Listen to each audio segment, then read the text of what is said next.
मुफ्ती तारिक मसूद के बयानात के लिए तारिक मसूद एक्सक्लूसिव को सब्सक्राइब करें। तारिक मसूद एक्सक्लूसिव।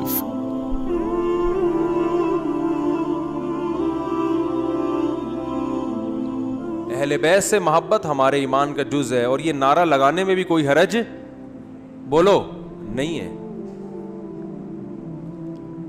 सहाबा से मोहब्बत हमारे ईमान का जुज है, और ये नारा लगाने में भी कोई हरज नहीं है। इश्क़ मुस्तफ़ा हमारे ईमान का जुज़्व है, और इसके नारा लगाने में भी कोई हरज नहीं है।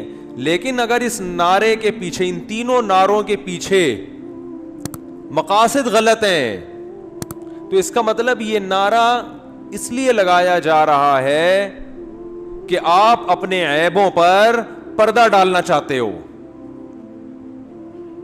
अहले बैत से मोहब्बत अहले बैत की इताअत का नाम है। इताअत नाम की। हजरत हुसैन की पूरी दाढ़ी थी या नहीं थी, मुझे ये बताओ, बोलो ना भाई। कितने लोग हैं हजरत हुसैन की मोहब्बत में दाढ़ियां रखते हैं, अहले बैत की मोहब्बत में? हजरत अली की दाढ़ी थी या नहीं थी? हजरत अली तकबीर उला से नमाज छोड़ते थे, मुझे ये बताओ, बोलो ना, क्या हो गया? हजरत अली रजी अल्लाह ताला अन्हु तहज्जुद गुजार थे या नहीं थे? ना तकबीर उला कभी फौत हुई, इल्ला माशाअल्लाह। हजरत हुसैन रजी अल्लाह ताला अन्हु तो करबला में भी जमात से नमाजें पढ़ रहे हैं, करबला के मैदान में। आज अहले बैत से मोहब्बत करने वालों में कितने हैं जो तकबीर उला से नमाज पढ़ते हैं? कितनों की दाढ़ियां हैं? चेहरा अहले बैत के मुताबिक बनाने के लिए तैयार नहीं है। आप तकरीरें देखो, सहाबा से मोहब्बत के कितने लोग दावेदार हैं, लेकिन क्या सहाबा को फॉलो किया जा रहा है? सहाबा दाढ़ियां रखते थे कि नहीं रखते थे? बोलो ना भाई, क्या हो गया? रबीउल अव्वल सहाबा के दौर में कई बार आया, क्या किसी एक सहाबी ने वो कुछ किया जो आज हो रहा है रबीउल अव्वल में? बोलो ना भाई। किसी सहाबी ने कोई केक काटा या नबी की बर्थडे मनाई?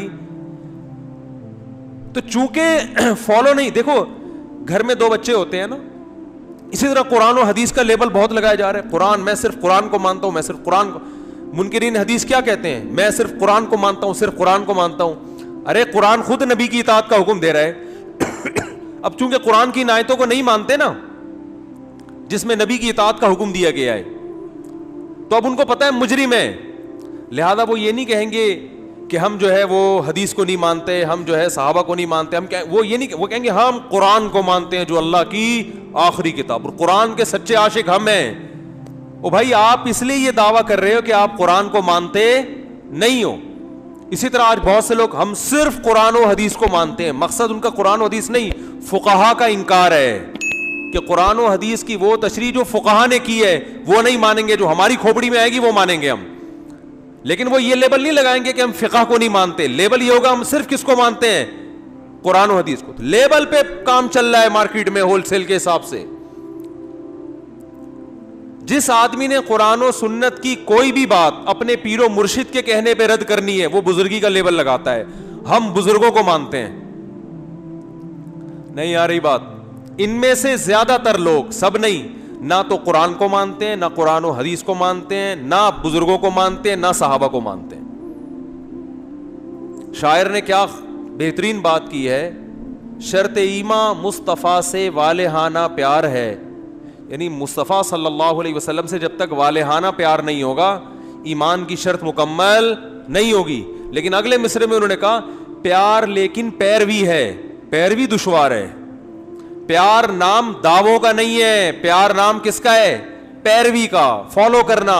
और कहा फॉलो करना बहुत मुश्किल है।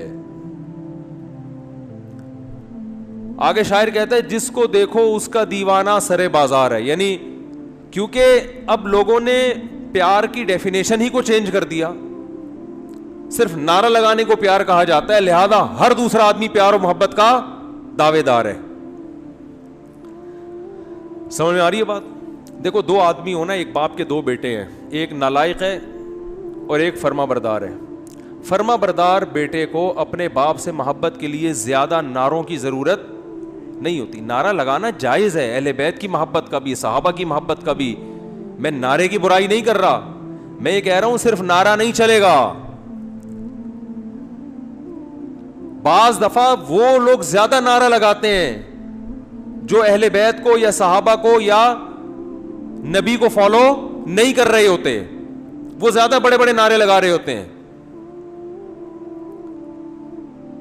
تو دیکھو ایک باپ کے دو بیٹے, ایک فرمانبردار ایک نالائق. جب پیڑے کھانے کا ٹائم آئے گا نا تو نالائق زیادہ چیخ چیخ کے بولے گا کہ میرے ابا بہت اچھے, میں ابا کا بیٹا ہوں.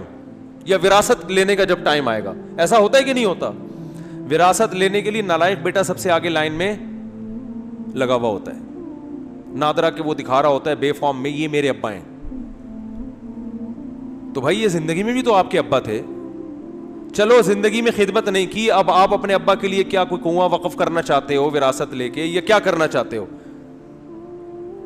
تو آج نعروں پر مدار ہے, نعروں پر. جو زیادہ نعرے نہیں لگاتا, دیکھو جو میت پہ پھوٹ پھوٹ کے رو رہا ہوتا ہے, لوگ کہتے ہیں اس کو بڑی محبت تھی, حالانکہ کمبخت نے ابا کی بیماری میں ایک دھیلا بھی خرچ نہیں کیا ہوتا. بعض دفعہ, سب نہیں,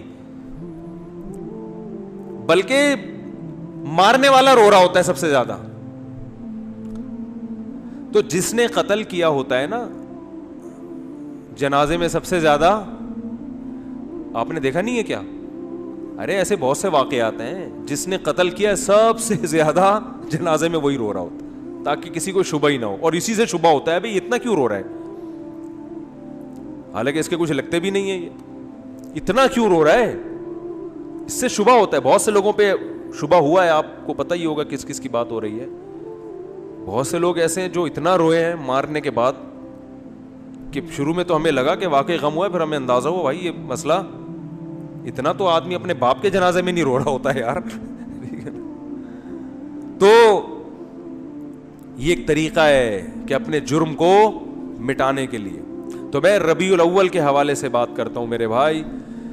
جیسے یہود و نصارہ میں بہت سے لوگوں نے اپنے جو علماء تھے, انہوں نے جو مذہبی رہنما تھے, مقتدا تھے, تحریف ہمیشہ انہوں نے کی ہے. تحریف غیر نہیں کرتا, اپنے کرتے ہیں, اندر کے لوگ کرتے ہیں. گھر میں لڑائی اندر کے لوگوں سے ہوتی ہے نا, باہر والا تو گھر میں گھستا ہی نہیں, اس کو کیا پتا کیا ہو رہا ہے ان کے گھر میں.